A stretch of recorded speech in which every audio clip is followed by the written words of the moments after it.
Sorry. It's okay. You're probably hearing it starting like the now. Oh, hi, AJ.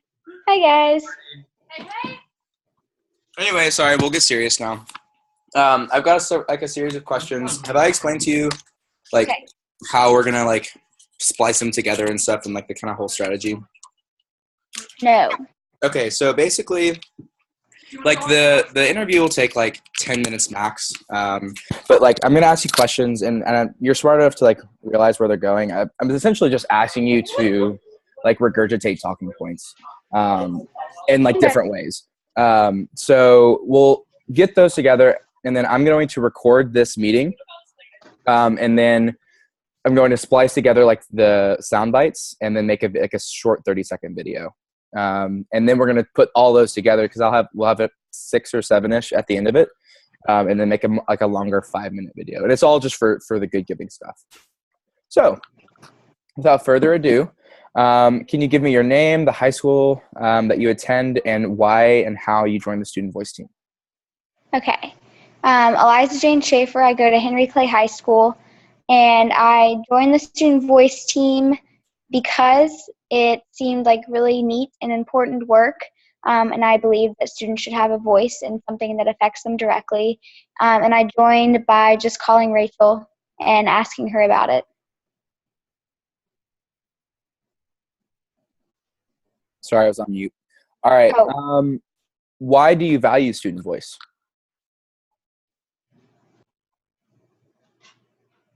Did you hear that? No. Why do you value Student Voice? Because I am a big believer that the people who are closest to a problem know best how to solve it, and students are as close to education as you can be because they're the ones on the receiving end of education. Therefore, I believe that it's really important that we listen to students when trying to solve education problems. What's your favorite aspect about working with the Student Voice team specifically? Okay. Probably my favorite aspect is that it is at the same time we have a lot of social connections.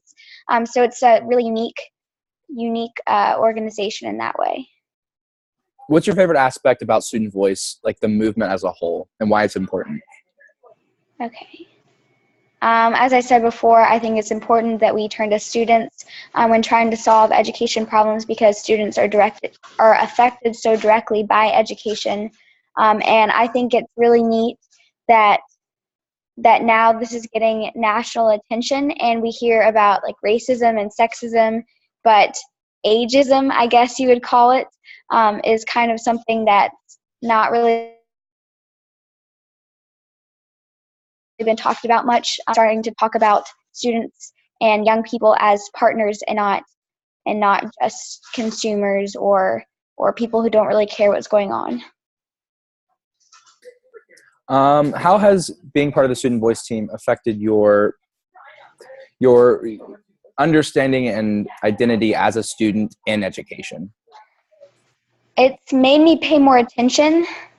Before I might have just taken something for granted or just assumed, oh, that's just how it is, when I didn't like something that happened to me. But now I pay more attention to what's going on, how those decisions were made,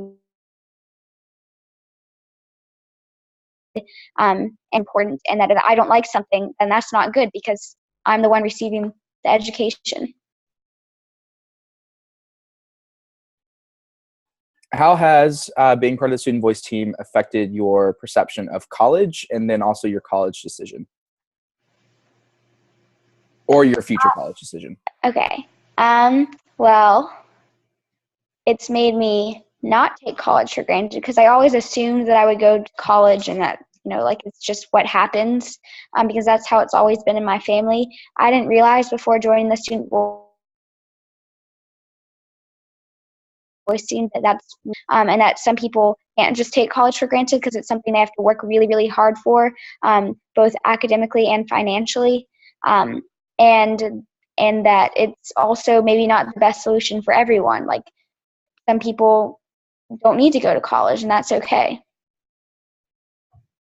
And then how has it affected how you personally are approaching college, like your college major, which one you actually go to, what you value in a college?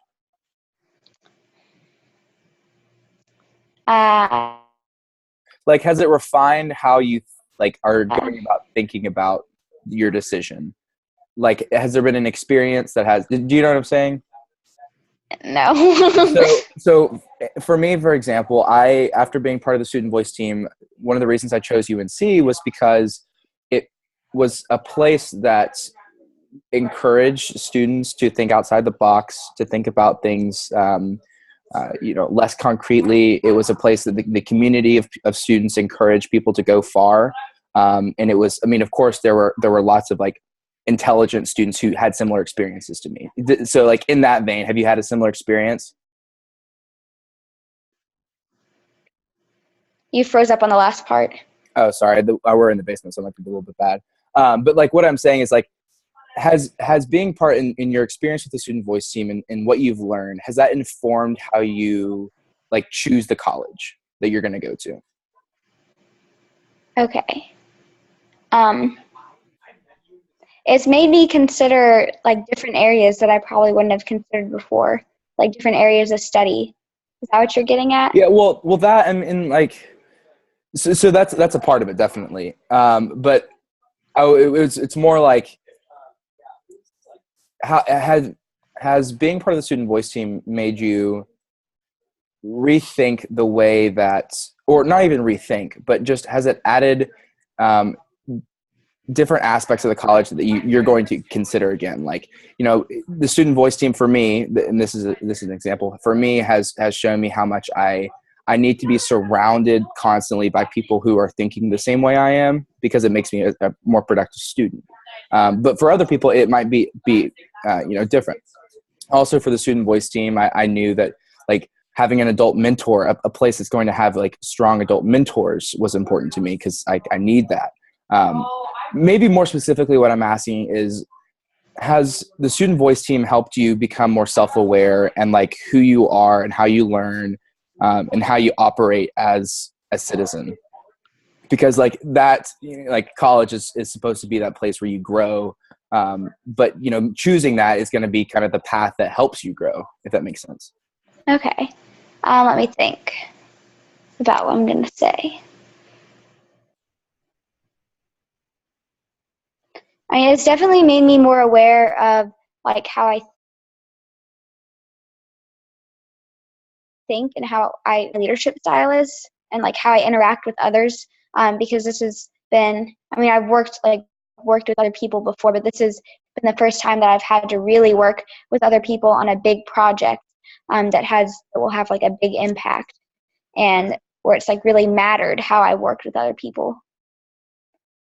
Yeah, that was more so what I was looking for. Maybe I Okay. just need to reword that question. How has, and this might be a little bit more specific, how has working with the student voice team affected your career goals? Like, have you been, Sahar, for example, thought that she was going to be a doctor, and then all of a sudden doing the student voice team work, it really changed her perception on everything. So has it in any way affected how you think about like how you'll spend your life? Yeah, I always kind of maybe was considering politics, but after the student voice team and the legislative session made me really strongly consider politics. I'm still not absolutely certain that that's what I want to do, but it's definitely pushed me towards the yes side. What part of the student voice team's work has helped you learn about about the political career, like the nuance and complexities of it, the kinds of people who are interacted in it, the kinds of processes that make policy? How has that informed how you view that and like how you understand it? Heaven. Okay, let's see. Well, you hear all the time like politicians get a bad rep, but I hadn't really actually like thought about that much. And now I really seen it, because with the legislative session, we saw both sides. We saw the media backlash and the work that politicians put in, like how they operated. And they really do have a ton of work. They have a ton of bills to read through.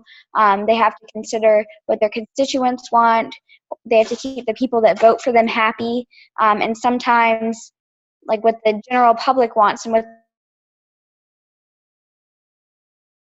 their constituents want, not for them to be in. So I definitely have a deeper understanding and appreciation for all that they have to consider and go through when they make their decisions.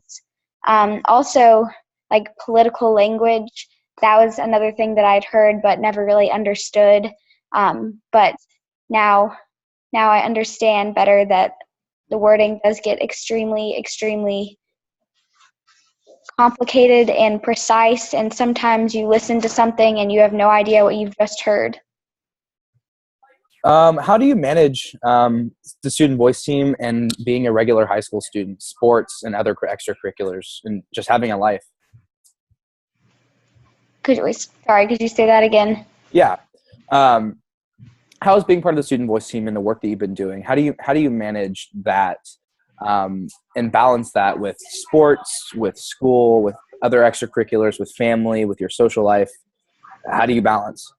I know I somehow do balance, but I'm not really sure how it happens. But probably, like, extremely efficient use of time. Like, I don't really just sit and do nothing ever, because I'm either, like, with my friends. Yeah, I guess just time management and not wasting time. That was a good response. All right, so what would you say to somebody who wants to join the student voice team or just is interested in the student voice movement? I would say please email us, because we always want more people, especially really motivated, proactive people. So if you reach out to us and contact us, then that would probably make my day. All right, and then more specifically, and this is kind of the kicker. What would you say to somebody who wants to support the student voice team? Support? Like financially. Financially. Yeah. So, like, I mean, that's at the end of the day what this good giving stuff is about. So, like, what would you say to them? And it doesn't have to, like, be perfect, but, like, this is the kicker. Okay, gotcha. Okay, give me a second to think.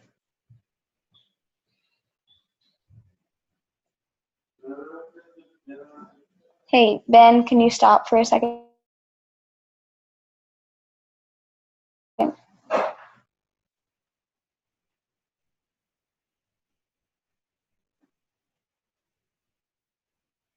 Okay, so I would say that please know that you are not just supporting a group of kids working on a high school project. You are supporting a national movement at which Kentucky is at the center. And we would really appreciate your contribution, and it would go extremely far. We're used to operating on a small budget, so anything that you can give would be a huge, huge benefit to us. And that's a wrap. That was perfect. Oh, shoot. No, one more thing. Can you just, like, definitively say student voice matters, like, in your speech voice or whatever? Student voice matters. Perfect. So, like, that part, we're going to have, like, 6 panels of all the people that we profiled, and they're all going to say student voice. I'm going to line them up, and they're all going to say student voice matters at the same time. Oh, that's cool. Yeah, and then it's going to be like, student voice team and good giving or support the student, something like that. But anyway, yeah, that was perfect. I'll, like, splice the stuff, and I'll show you kind of, like, which sound bites I'm going to use, and then, like, confirm that with you, and then I'll put it into, like, a little video format. It'll be 30 seconds. It'll be on Twitter. It'll be kind of like a profile. So, like, this is what Eliza Jane thinks about student voice. This is what a student thinks about student voice. Trying to get it, like, to be evocative and, like, personal, because that's, like, the kind of people that follow us dig into that stuff. They love the stories. And we just kind of want to be able to share those stories. And I think also doing it over a Zoom call is really important, because, and Sahar kind of touched on this in her interview, but just the aspect of the technological aspect that we're always trying to figure out most innovative and creative ways to communicate. And this just adds to it and just kind of continues on that narrative. So thank you for taking out the time to do this. I'll share with you all this stuff, and have a good rest of your break. All right, thanks. All right, see you.